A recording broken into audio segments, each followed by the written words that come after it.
Hey guys, welcome back to the next video, and let's review the different charts which are available here within the Qlik sense. So go into edit mode, and here we are in the charts. So first and foremost chart that you have is the bar chart, very commonly used. Shows you basically the comparison of the numerical value based on the dimension that you have chosen on the x-axis. Similarly, the Boxplot chart is a famous statistical chart to show the distribution of data. Combo chart is basically a combination of bar and line chart.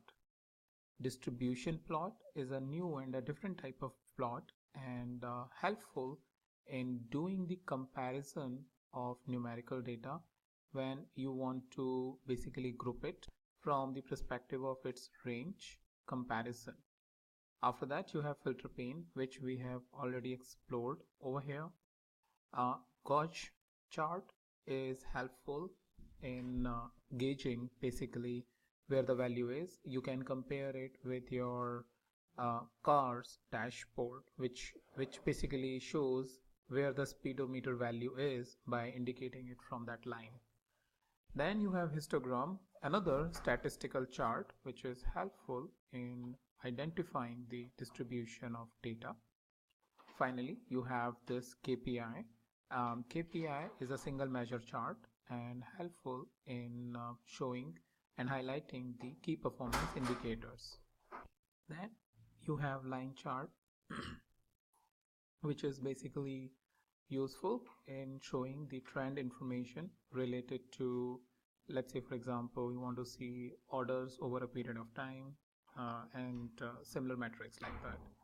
Then you have a simple map to basically show the, let's say you have different countries information or states information and you want to show it on a map with the help, and you want to take the advantage of that intuitive visualization, you can use map.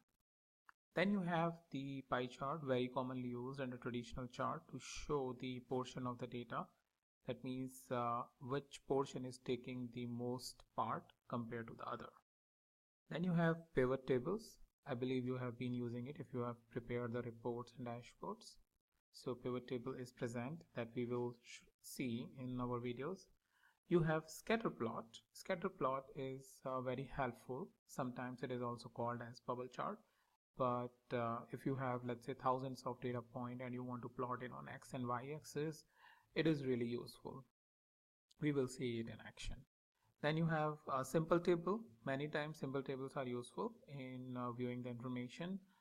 So you can use that. Then you have text and image, very useful from the perspective of reports, dashboards, and for a custom text if you want to display. Then you have a Treemap chart, which I feel is the advancement of the pie chart because it shows what each section is taking, and you can even have hundreds of sections and you have one section in another section, so there is a lot of possibilities. With that, we will see it in action. And then finally, the waterfall chart for those custom needs where you really want to see that how a particular value is making up when it has the different sections. So all of these charts we will see it in action in their respective videos, but in this video I just wanted to give you a quick idea. If you are just starting up with the Qlik sense, then what are all the charts which are available to you? Some of them will be definitely you must have seen, like pie, bar, pivot table and all, but some of them would be absolutely new. So let's see them in action when their turn is arriving. So that's pretty much it for this video, and I'll meet you in the new video, the new topic.